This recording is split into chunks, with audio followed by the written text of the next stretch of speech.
네, 안녕하세요. 그래서 접지 기출문제편 2편 볼게요. 그래서 과도현상 먼저 보면 이 과도현상이라는 게 접지극이 접지저항을 보는데 실제로 모델링을 해보면 L 성분이랑 R 성분이랑 C 성분으로 볼 수 있어요.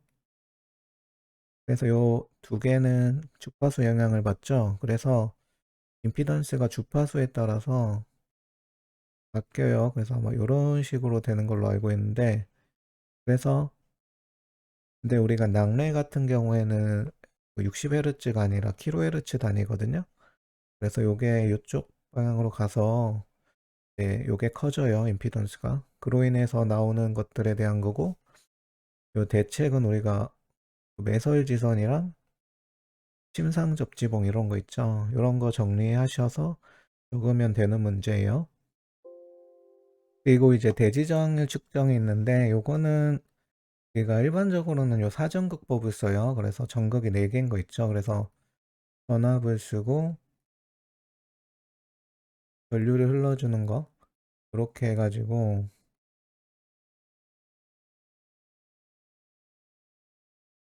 그래서 이제 구하는 거죠. 그래서 요거를 하는 거 뭐 원어의 사전극법 뭐 요런 게 있고 요거를 좀 더 이제 개선시킨 게 슐럼버그법 그런 것도 정리해 주셔야 돼요. 그래서 요런 거 나올 수도 있으니까 요런 거도 하는데 실제로 사전극법을 못 사용하는 경우에는 우리가 삼전극법은 뭐냐면은 요게 아니라 우리가 접지극의 접지저항을 재는 거예요. 그래서 이건 요 토양 자체에 대한 거고 삼전극법은 여기에 어떤 우리가 접지극을 선정했어요. 그럼 여기다가 연결을 해주고 예, 전류 접지봉 하나 연결해주고 여기 전압을 하나 연결해줘서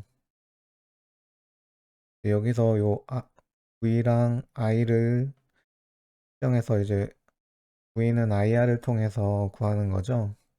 여기서 이제 접지저항을 구할 수 있잖아요.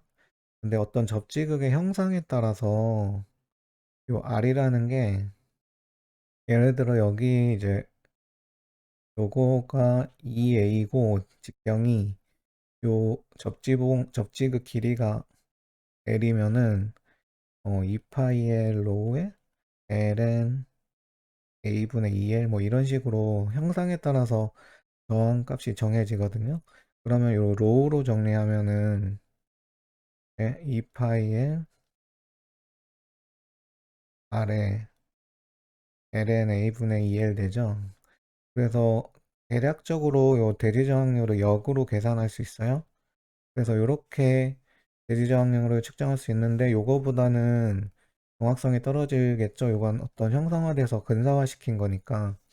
대신에 이제 기존에 우리가 접지저항을 측정하기 위해 사용하는 삼정극법 장비로 손쉽게 측정할 수 있지만 요거는 이제 어느 정도 사전극법에 의해서 측정을 해야 돼서 더 절차가 복잡해지고 이런 것들이 있어서 그런 것들을 적어주시면 돼요. 그리고 대지저항률 영향 요소도 좀 자주 나와서 이제 패키지화된 유형이죠. 해서 요거 뭐 있잖아요. 수분도 있고 결국에는 그 대지의 어떤 이온성이 커져가지고 이걸 이온화 전도라고 하는데 그 전도성이 커져버리면 대지저항률이 낮아지는 거죠. 그래서 수분도 있고 뭐 온도도 있고 계절도 있고 토양 종류 뭐 이런 것도 쭉쭉 있죠. 이런 거 적어주는 거고 이제 3교시 문제니까 이제 처음에 대지저항률의 정의 이런 것도 적어주는 게 좋고요. 그래서 풀면 되는 문제예요. 그리고 요 직접적지, 저항적지, 비접지는 우리가 어, 개통접지랑 보호접지를 나눠서 보면 개통접지 쪽이죠. 그래서 어, 요거는 좀 결을 달리하는 문제인데 결론적으로 요거를 이제 뭘로 풀면 좋냐면은 어떤 뭐 요런 거에서 요게 이제 접지를 하잖아요. 그게 직접 접지인데 요게 직접 접지라든지 저항 접지라면 비접지함에 따라서 요쪽에 한선에 지락이 발생했을 때 별로 이제 지락 전류가 형성되면서 요 지락 전류, 고장 전류의 크기랑 그때 건전상, 그러니까 요 다른 상의 뭐 이거 U0라고 할까요? 요게 그 전격 전압 대비 상승을 하죠. 건전상 전위 상승이라고 하는데, 그래서 요 두 개가 좀 반대 성질이죠. 그래서 직접 접지 같은 경우에는 요게 커지는 대신에 요게 유효 접지 계통 같은 경우에 1.3배 이하로 제한할 수 있는데, 비접지 방식은 요 고장 전류가 되게 작은 대신에 요 건전상 전위 상승이 루트 3배까지 갈 수 있고, 요게 핵심이죠. 요걸로 인해서 특성들이 나오는 거고, 그래서 직접 접지는 이제 고장 전류가 크기 때문에 고장 검출이 이제 용이하고, 비접지는 고장 전류가 작아서 뭐 GPT랑 SGR이라는 좀 더 복잡한 지락 보호 시스템이 필요한 거고, 대신에 비접지는 이제 건전상 전위 상승이 커지기 때문에 절연에 더 신경을 써줘야 된다는 거고, 그 두 개의 중간 형태인 저항접지라는 게 있는데, 저항접지에서 뭐예요? 요게 제일 중요하죠. 유효접지. 그래서 1.3배 이하로 제한하려면은 유효접지가 돼야 되는데, 유효접지의 조건이 있죠. 그래서 이런 그래프도 그려주면 좋아요. 이거는 그 기술기준 핸드북에 나오는 건데, 어떤 계통의 리액턴스랑 영상 리액턴스의 B, 그 다음에 이쪽이 건전상 전위상승 배수거든요. 요게 뭐 2분의 뭐 2 프라임 이렇게 할까요?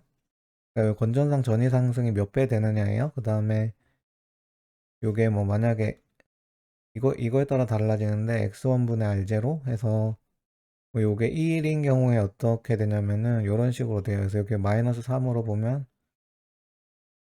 요 요런 식으로 되거든요. 요게 요게 아마 루트 3일 거예요. 그리고 요게 어느 순간까지가 요게 1.3, 그 범위가 여기가 3 정도 돼요. 그래서 요 범위에 가도록 접지 계통을 구성하는 게 유효 접지거든요. 그러면은 여기가 1.3이니까 원정상 전위 상승을 1.3배 이하로 유지하면서도 이제 저항 접지 계통이니까 고장 전류도 있기 때문에 고장 검출도 되고, 그래서 유효 접지 계통을 사용하는 거예요. 그래서 그런 식으로 정리하면 되는 문제고요. 그 다음에 부식 현상은 저번에 봤으니까 넘어갈게요. 이거 주기적으로 나오죠. 그리고 제가 KC에서 등전이 본딩 쪽 쭉 설명해 놨으니까 정리 안 되신 분들은 등전이 본딩, 특히 감전보용은 쭉 계속 나왔었으니까 보는 게 좋고, 여기서는 이제 1교시 문제로 비접지 국부 등전이 본딩만 나온 거죠. 요거는 어떤 비접지 계통의 어떤 비도전성 장소나, 여기 이제 비도전 뭐 패드나 이런 게 깔려 있고, 그런데 어떤 노출 도전부나 이제 계통의 도전부 사이에 이게 뭐 2.5m 이하면은 사람이 이렇게 접촉할 수 있는데, 비접지고 이제 비도전성 장소를 해도 요 둘 사이에 어떤 전이차 델타 V가 걸릴 수 있으니까, 그런 경우에 대해서 여기에 이렇게 등전이 본딩을 하는 게 비접지 국부 등전이 본딩이에요. 요거에 대한 내용이에요. 그래서 등전이 본딩은 제가 전 1편에도 설명드렸다시피 요즘에 많이 이슈되는 내용이라서 나올 수 있어요. 그리고 이 통합 접지 시공 방법은 실무 아니면 점수를 높게 받기가 힘들어서 저는 따로 정리는 안 했고요. 정리하신 분들은 뭐 챙겨두면 좋고, 야, 앞으로 정리하실 분들은 그 구글에 보면 LH에서 LH 등전이 통합 접지 적으면 아마 나올 거예요. 그 LH 무슨 연구소에서 이렇게 만든 게 있거든요. 그거를 활용하면 좋아요. 제가 요 KC 등전이 본딩 강의에서 아마 살짝 그 소개해드린 내용이 있으니까 거기 보면 이제 사진이랑 실제 시공한 방법 이런 게 잘 나와 있거든요. 그래서 그런 거 정리하시면 좋아요. 그래서 뭐 그다음에 이제 접지저항 저감 방법, 뭐 대지저항을 저감 방법 이런 거 계속 나오죠. 요건 뭐예요? 화학적인 거는 우리 화학 저감제 같은 거 있죠. 접지저항 저감제 뭐 이런 거 적어주면 되고, 이제 물리적인 거는 뭐가 될까요? 이런 게 되겠죠. 뭐 접지극을 뭐 탄소 접지봉이나 이런 거 사용한다든지 신매설 하던 한다든지 뭐 이런 식으로 가는 거. 1교시 문제니까 뭐 간단하게 쭉 적어주면 되죠. 그 접지극 부식 또 나왔어요. 요거 정리하셔야 돼요.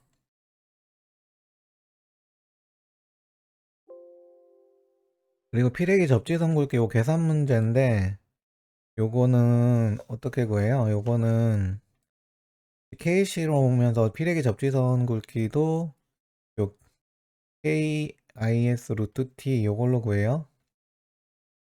그래서 여기서 K가 중요한데, 우리가 어떤 뭐 피레기 접지선에 피레기가 있잖아요.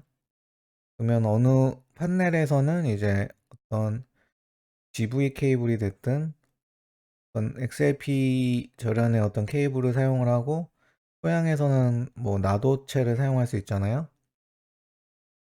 그래서 이런 GV를 사용하는 구간엔 143을 적용하고 이쪽엔 280인데 여기선 따로 주어졌죠. 그래서 GV 전선일 때 K 값이랑 나동선일 때 K 값이 달라요. 그래서 그걸 넣어주고 구하는 문제예요.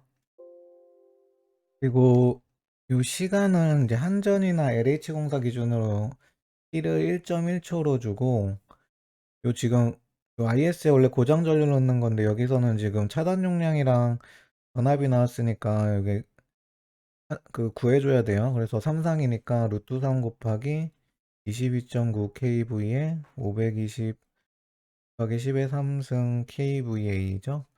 해서 요걸 구해서 요 공식에 넣어서 굵기 구하는 계산 문제가 나왔었어요.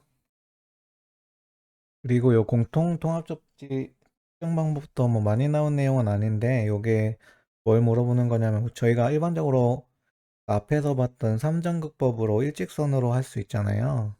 그렇게 해가지고 어떤 우리가 측정해야 되는 접지극이 있으면은 여기 연결해주고 전압봉 연결해주고 그다음에 전류 연결해주는 거죠. 원어의 삼정극법.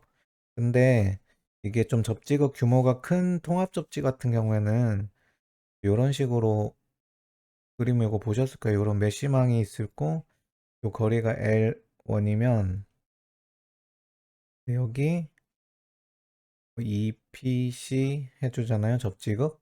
이건 이렇게 연결해주고 여기 이제 양쪽으로 이렇게 할 수도 있어요. 이쪽에 P, C 하는데 P를 이렇게 연결해주고 C를 이렇게 연결해주고, 그래서 그때 요 거리가 2.5배 곱하기 요 L1만큼 이상 떨어뜨려 줘야 되고, 이쪽에 이제 플러스랑 마이너스랑 두 번 해주는 거예요. 그때 측정되는 플러스일 때 뭐 R 플러스, 그 다음에 여기 R 마이너스면 실제 접지 저항은 요거를 평균값으로 해주는 거예요. 평균값으로 해주고, 이때 요 오차가 15% 이내여야 되거든요. 이때 오차라는 게 뭐냐, 어떻게 계산되냐면 R분의 요게 R 플러스나 R 마이너스에서 요 계산된 R을 뺀 게 15% 이내가 돼야 돼요. 그래서 15% 이내가 될 때까지 요 특정 거리를 조정하면서 이제 측정을 하는 거예요.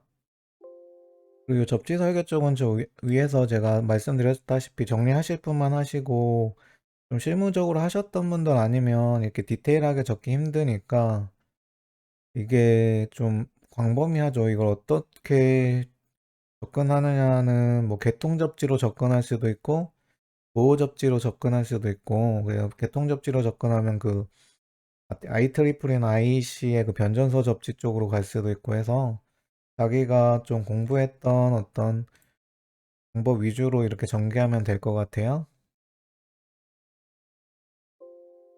그리고 요건 저희 1편에서 봤죠. 중성선 접지 굵기가 이종 접지선 굵기잖아요. 그래서 요게 이거 내선 규정보다는 그 KC 제 그 규정을 보여드렸죠. 요게 아마 그 고조파 함유율에 따른 그거 표일 거예요. 근데 일단 제일 최신으로 된 KC의 그 고조파 함유율에 따라서 뭐 하는 거 있죠. 상도체 굵기 이상으로 하는데 뭐 33% 이하면은 33% 이하면은 이제 1.45IZ, 상도체 허용적류 IZ면 거의 1.45배만큼 한 거에 대해서 해주고, 45% 이상이 되면 상도체는 그냥 IZ로 하면 되는데 중성선은 1.45IZ 허용전류로 굵기를 더 굵게 해줘야 되고, 그 내용 적어주시는 게 좋아요. 그리고 요건 또 다 나왔던 내용이라서 희생양국법 그 부식 또 나왔죠? 그거 해주고, 중성선 접지 방식 아까 직접 접지, 비접지, 저항 접지 해주는 거 또 나왔어요. 그리고 감전보형 등전이 본딩 나왔죠? 요거 정리해둬야 되고, 그 다음에 요 부식 또 나왔어요. 여기도 나오고 여기도 나오고 이렇게 하면은 다 보는 거예요. 99회부터 120회까지.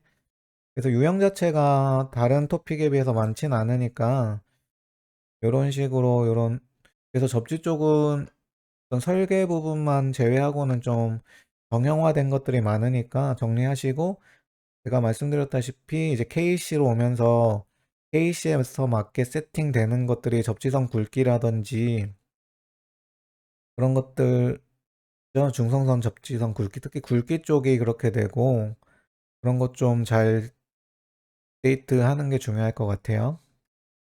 마지막으로 한번 패턴을 보고 복불복으로 이번 123회차 어떤 게 나올 수 있는지 한번 볼까요? 그래서 일단 단면적 쪽은 계속 주기적으로 나왔었고, 단면적도 나올 수 있을 것 같아요. KC로.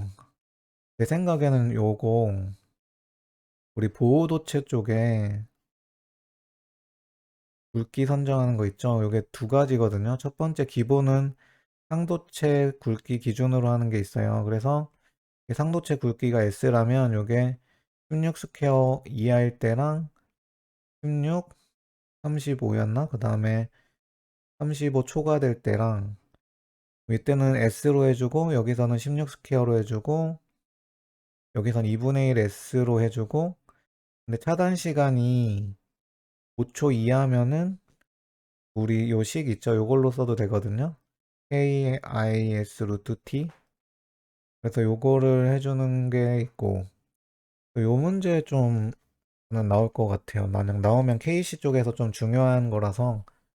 그래서 단면적도 보호도체 단면적,